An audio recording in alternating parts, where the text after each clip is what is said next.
What is up guys, and welcome back to another video. My name is Numan and today's analysis video is going to be about Chelsea versus Arsenal.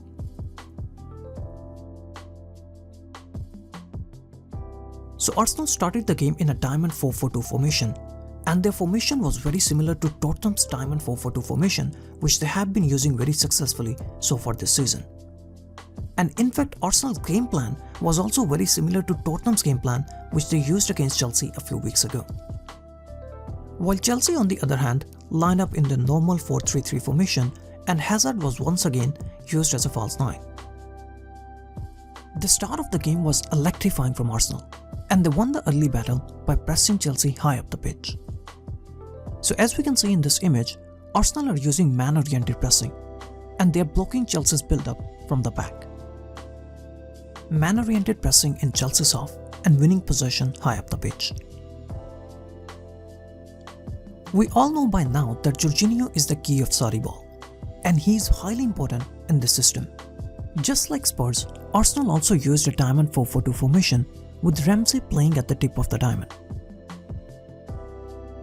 So as we can see in this image, Arsenal have a 4-man diamond in the middle with Ramsey playing at the tip of the diamond.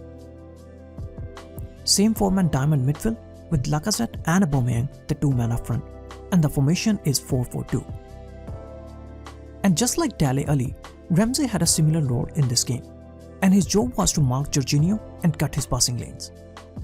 So as we can see here, Ramsey is tightly following Jorginho everywhere on the pitch.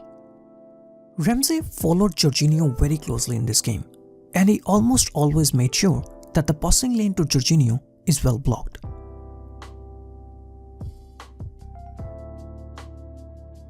Ramsey's tight man marking on Jorginho eliminated Sarri ball's biggest build-up weapon. Mourinho also mentioned in the post-match analysis that Chelsea rely on Jorginho too much, and if you mark Jorginho, you can easily block Chelsea's build-up. I think also tactically they spot on. I'm not saying that Chelsea is an easy team to play against, but I think it's an easy team to analyze. You analyze Chelsea quite easily. You know their principles, you know the fundamental situations, and I think they spot on. So are you saying that if you stop Jorginho playing right now, you can stop Chelsea playing? You create great difficulties to Chelsea to build in the first phase. And this is exactly what Arsenal did. They blocked Chelsea's build-up from the middle to a great extent. And Chelsea missed that essential link in the middle who could join their defense with the offense. Since Jorginho was tightly marked and Chelsea's link between the defense and offense was broken, so it was up to Chelsea's centre-backs to do something. Arsenal stayed very tight on Jorginho, but at the same time, they allowed so much space and time to David Luiz. And we all know that Luiz has great vision and passing range, and Luiz used it to a great extent. Ramsey is still marking Jorginho very tightly, but Lacazette has given so much space and time to David Luiz.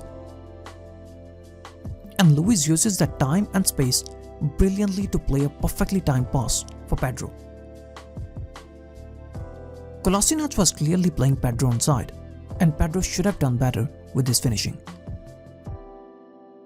But here credit must be given to Leno as well. By stepping out of his goal line, Leno not only minimized Pedro's shooting angle, but he also reduced Pedro's time and space on the ball. Arsenal's attacking approach on the other end was very interesting.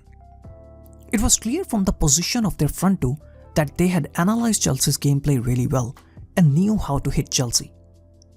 We all know by now that Alonso loves to push forward, while Azpilicueta holds his position and makes it back 3.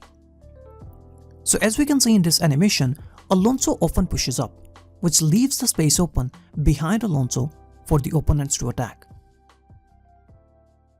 Lacazette positioned himself in between Luiz and Alonso and made runs in the channels behind Alonso whenever Alonso pushed forward. He gets the ball in the same space behind Alonso and plays a perfect cross for Aubameyang, who should have scored. Alonso likes to push forward, while Azpilicueta on the other hand often holds his position and makes it back 3 with possession. So Aubameyang on the other end positioned himself on the outside of Azpilicueta. So as we can see in this animation, Aubameyang positioned himself on the outside of Azpilicueta and often made inside runs which forced Azpilicueta to move inside, and that created so much space for Kolasinac to run into. So as we can see here in this image, Aubameyang has positioned himself on the outside of Azpilicueta. Aubameyang drifts in and forces Azpilicueta to move inside, and that opens up the space on the left flank for Kolasinac. So for both left and right side, Arsenal used two different attacking approaches.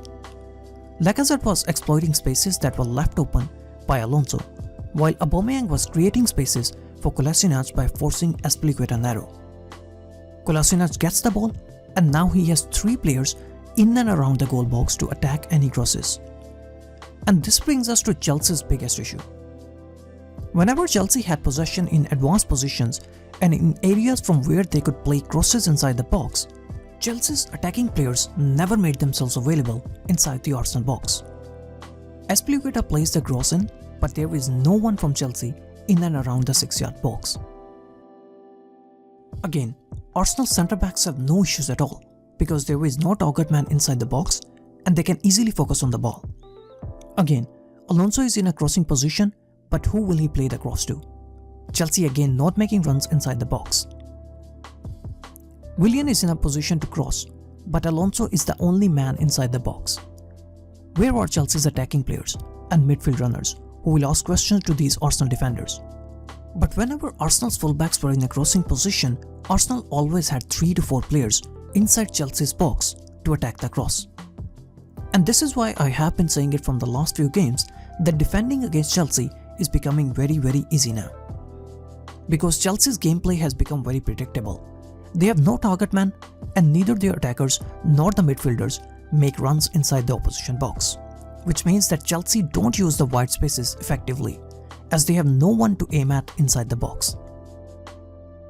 So almost all the teams now defend narrow against Chelsea and they allow spaces to Chelsea on the wide areas because Chelsea can't do anything with those wide spaces. Arsenal are defending with a very narrow defensive line and they are allowing spaces to Chelsea on the wide areas because Chelsea can't do anything with those spaces. So as we can see from this action zone as well, Chelsea don't penetrate enough from the middle. And that's because teams are now defending against Chelsea with a very narrow defensive line. And they allow spaces to Chelsea on the wide areas. So most of Chelsea's attacks come from the wide areas, but Chelsea don't do anything with these wide spaces. And that's because of 2 reasons. Number 1, their fullbacks are very poor at crossing. And number 2, Chelsea don't have a target man inside the box. And their attackers and midfielders don't make runs inside the box, which is why the fullbacks have no one in the box to play the cross to. And here credit must be given to Emery as well, who studied Chelsea very well and made the right changes in Arsenal style. As I mentioned in my last video as well, Arsenal's biggest issue defensively is that they get caught on transitions. Their fullbacks push forward, which leaves the spaces open for the opponents to hit them on transitions. But Emery had given strict instructions to his fullbacks in this game not to push forward and stay close to your centre-backs. Unlike the previous games, in this game when one fullback pushed up, the other one stayed back and made it back 3 to cover any quick transitions. Arsenal kept a very structured shape both with and without possession, while some of the Chelsea players on the other hand had no clue about positional play. Marcos Alonso is playing as a centre forward, and Lacazette now has the chance to hit Chelsea by using the space that Alonso has left open. Here again, Alonso had almost given up on his left back role and was often found at the centre forward position. The introduction of Giroud changed a few things for Chelsea. Chelsea now have a target man in the box who is now asking questions to these Arsenal defenders. Giroud wins the aerial battle and gives the ball to Alonso in a danger zone, but Alonso couldn't control the ball. With Giroud's introduction, Chelsea now had someone in the box that they can play the ball to. But it was too little, too late, as the game was already out of Chelsea's reach. Firstly, credit to Unai Emery, who studied Chelsea's gameplay very well and made respective changes in his style to stop Chelsea. Secondly, Surrey talked about players' mentality after the game, but I don't think that it's all down to the players' mentality. Chelsea's lack of offensive numbers in the opposition box is their biggest issue, and it's not down to the mentality. Chelsea's gameplay is becoming very predictable now, and the opponents are now easily able to stop them. Sarri either needs to come up with something different, and if not different, then he needs to rectify his current system. Thank you so much guys for watching the video. Please don't forget to like and subscribe.